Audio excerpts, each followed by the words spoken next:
all persons shall be competent to testify unless the court considers that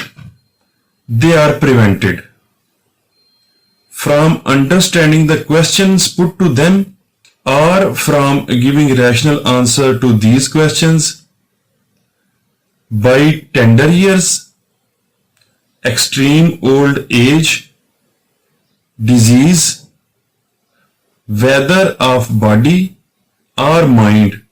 or any other cause of the same kind. اب اس کے بعد article کے 3 پرووائزوز ہیں، جس کے بعد ایک ایکسپلینیشن کلاز ہے، لیکن میں پہلے ایکسپلینیشن کلاز پڑھوں گا اور اس کے بعد اس میں ان سیکشنز اور ایکسپلینیشن کلاز کی تھوڑی سی وضاحت کرنے کے بعد پرووائزوز کا ذکر کروں گا، یا ان پہ کچھ تھوڑی سی کوشش کروں گا سمجھنے کی۔ ایکسپلینیشن کیا ہے؟ A lunatic is not incompetent to testify unless he is prevented by his lunacy from understanding the questions put to him and giving rational answers to them۔ اب اس کا تھوڑا سا ہم انالیسز کرتے ہیں اور اس کے انگریڈینٹس دیکھتے ہیں کہ کون شخص شہادت دینے کا اہل ہے۔ اس میں سب سے پہلے جو جس کو کہتے ہیں کہ ٹینر آف آرٹیکل، سب سے پہلے جنرلٹی والی بات انہوں نے کی ہے کہ all persons shall be competent to testify, یعنی کہ ہر شخص وٹنس باکس میں کھڑا ہونے کا اہل ہے، ہر شخص کٹہرہ شہادت میں داخل ہو سکتا ہے۔ یہ جنرل رول بتانے کے بعد آگے ان چیزوں کی وضاحت کون کون اور کس کس وجہ سے نہیں ہوگا۔ All persons shall be competent to testify, تمام لوگ شہادت کے کٹہرے میں داخل ہونے کے، شہادت دینے کے اہل ہوں گے unless the court considers۔ یہ بھی ضروری چیز ہے کہ تمام کی تمام ڈسکریشن اور اختیار اس بارے میں اور رسپانسبلٹی بھی یہ تمام کی تمام کورٹ کی ہے کہ تمام لوگ شہادت دینے کے اہل ہوں گے unless کہ کورٹ یہ کنسیڈر کرتی ہے یا سمجھتی ہے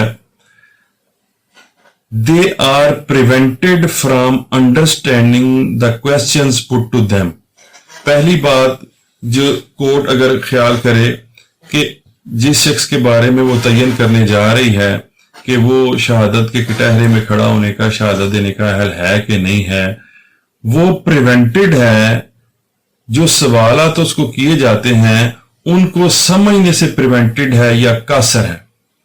اور یا from giving rational answers to these questions، یا وہ سوالات جو اس کو کیے جا رہے ہیں ان کا ریشنل، معقول، عقل مندانہ جواب دینے سے پریونٹڈ ہے، قاصر ہے۔ اور ان دونوں باتوں کی وجوہات کیا ہیں؟ یعنی کہ اگر وہ سوالات سمجھنے سے قاصر ہے یا ان کا ریشنل آنسر دینے سے قاصر ہے، تو اس کی وجوہات کیا ہیں؟ وہ یہ ہیں بائی ٹینڈر ایئرس، یعنی کم عمری کی وجہ سے، یا ایکسٹریم اولڈ ایج، یا بہت زیادہ ضعیف العمری کی وجہ سے، یعنی زیادہ عمر ہونے کی وجہ سے، ڈیزیز، کسی بیماری کی وجہ سے، ویدر باڈی اور مائنڈ، وہ بیماری جو ہے وہ کوئی جسمانی ہو یا ذہنی ہو، اور any other cause of the same kind, یا اسی ہی قسم کی کسی دیگر وجہ سے وہ قاصر ہو، سوالات جو اس کو کیے جاتے ہیں ان کو سمجھنے سے یا ان کا ریشنل آنسر دینے سے۔ اب اس کی آسان الفاظ میں تشریح کرنے سے میری وہ بات آپ کو شاید اب ٹھیک لگے کہ یہ پرائمریلی یہ آرٹیکل فزیکل کیپیسٹی کے بارے میں ہے، گواہ کی اہلیت کی جو کیپیسٹی ہے، اہلیت ہے، اس میں اس کی کریڈیبلٹی، کریکٹر، اس طرح کی کوئی چیز نہیں ہے۔ اب آ جائیے ایکسپلینیشن کی طرف۔ A lunatic is not incompetent to testify۔ اب اس میں بھی یہی کہا گیا ہے لونیٹک کے بارے میں کہ وہ انکمپیٹنٹ ٹو ٹیسٹیفائی نہیں ہے، پرنسپلی وہ منع نہیں ہے کسی لونیٹک کی کو کہ وہ اگر لونیٹک ہے تو وہ شہادت دے ہی نہیں سکتا۔ کوئی لونیٹک بھی صرف اس وقت ہی انکمپیٹنٹ قرار پائے گا شہادت دینے کا جب اس میں بھی وہی چیزیں موجود ہوں جو مین سیکشن میں ہیں، unless he is prevented by his lunacy from understanding the questions put to him and giving rational answers to them.